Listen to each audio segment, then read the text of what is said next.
Yo, what's going on, everybody? It's Alpha here, and the support on the last video was actually insane, guys. Like, you guys have no idea how much, all the comments and everything meant to me.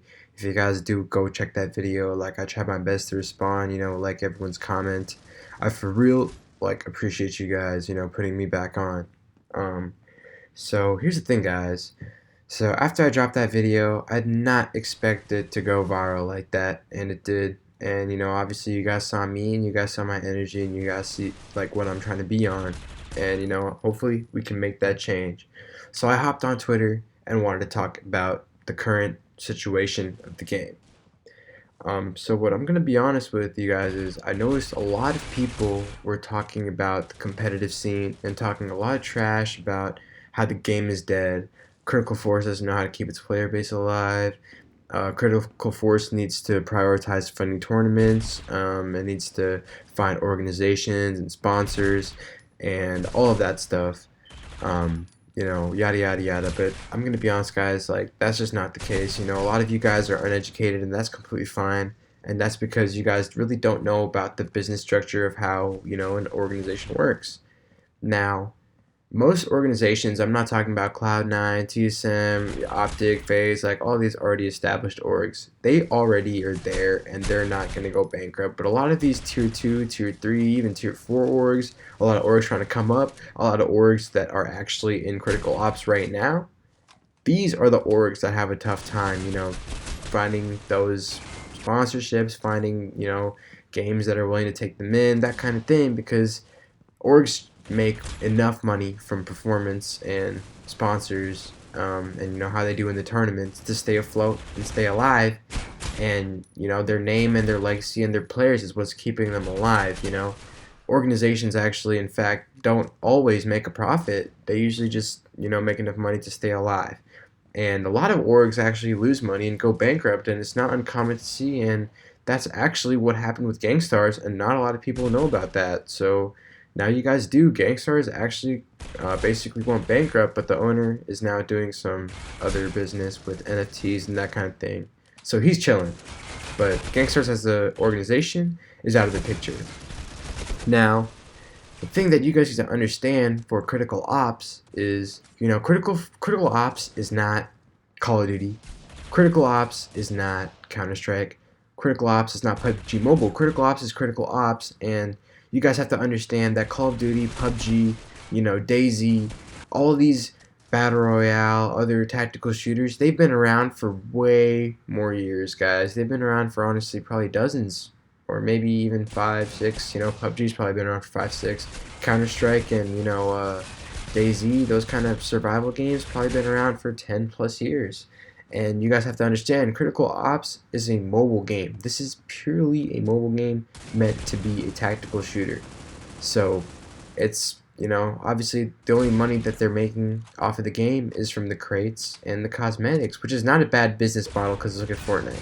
Fortnite is making a lot of money off of the game, just from selling skins. And you guys need to understand that investing into a competitive scene, when there's a player base already, the competitive scene doesn't really bring too much money to the game. Let's be honest. It's cool and all to watch, but when it comes to down to a monetary thing, the competitive scene doesn't really bring that much money. And we need to focus on the casual player base. And once we get, our casual player base for the game up there and ready to go, then we can focus on competitive, and we actually have, because think about it, guys, who are the people watching the competitive players? The casual players. Why? Because the casual players can't do what the competitive players are doing, man. That's why they're watching them. If we don't have casual players, to watch the competitive players, what's the point in even funding the prize pools? Do you guys get what I'm saying? It's pointless. So now here's where I'm getting with this. I saw on Twitter a lot of people were talking about this, so I made a forum, and I'm willing to use my platform, and letting you guys use my platform to express how you guys feel about the game. And as you guys can see on the forum, I actually put a lot of thought into the questions, so please, please, please answer them with 100% sincerity, genuine like responses, because this is the future of the game, guys. It's literally in your hands, and you know the developers are willing to listen. I have DMs from Wadi, DMs from Zenklar. Like I got DMs from people that are willing to listen, but they don't want to listen to people that just say the same thing and you know have the same energy and negative vibe. So my question for you guys is to think, you know, go to the forum, it's in the description, it's also going to be on the screen, and fill that out. If you are a casual player, competitive player, whatever you are, content creator, does not matter. Your opinion is wanted and needed, and the devs are going to see it. And I promise you guys that they will listen. So for you guys, for content creators that are trying to, you know, obviously the casual scene is, we're trying to focus on that right now. Competitive is already established. The game is solid. We need to build a casual player base in order to have people watching the competitive scene. So for the casual player base, I think, you know, there's only, you know, 3 game modes, 2 if you don't include elimination. There's diffuse and there's deathmatch. And that's how it's been for the past 3-4 years. And obviously, you can only make so much content with these game modes. You know, there isn't that much provided for the casual player base to make content with. So if you guys can take a look at Valorant, for example, Valorant, you know, for when the winter season came out, they came out with this snowball fight game mode, and it was a little slightly different from like the normal content. And it was refreshing for content creators because they had small different mechanic changes and you know small changes to the guns. Now Critical Ops needs to do something like this, you know. Critical Force, you guys need to make some sort of like mini games or hide and seek or something that's gonna cater to these casual players, because let's be honest, as a competitive player, I'm going to be 100% with you guys. All I did as a competitive player was scrim, custom matches, deathmatch, you know, just practice my aim. Casual players, they get bored. They can't do that. They can't do that every day because, you know, I'm getting paid to do this. Casual players are trying to have fun. This gets boring for them, and there's only so much they can make. So casual players are getting worn out fast. They need new content. So if you're a casual player, please go fill out that form. You know, let Critical Force know what's up, and you know they're gonna listen to you guys. And lastly, guys, you know, obviously by the title of this video, this is a settings video.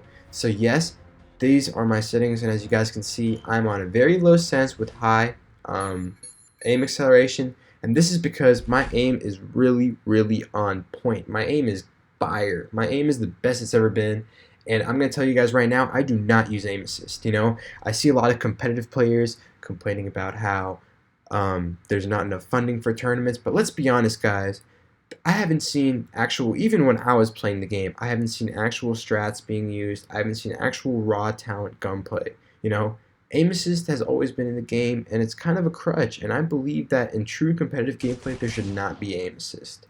And you know, I feel like for Critical Force, that's not hard to do at all. Just take aim assist out of ranked or aim assist out of, you know, the tournaments. You can keep it in the casual for the casuals, but for competitive players, I think it should be out and it should be raw talent, man.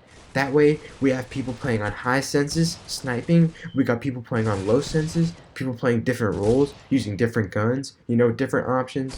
Cool stuff. But from here on, guys, I'm trying to build a really, you know, big competitive scene. I'm trying to build a big casual scene, and you know, especially after all these hackers, we need competitive integrity, and I'm willing to step up for the community and say that from here on out, I will no longer be using aim assist, and that is staying at 0%.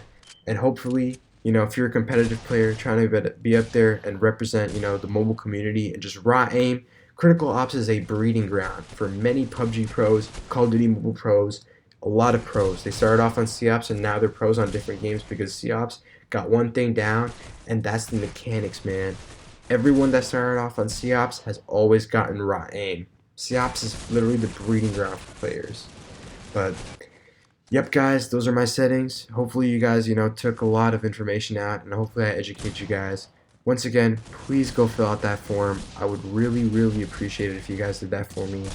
But you know, it's been Alpha, and that's all I got for you guys. I'll catch you guys later. Peace.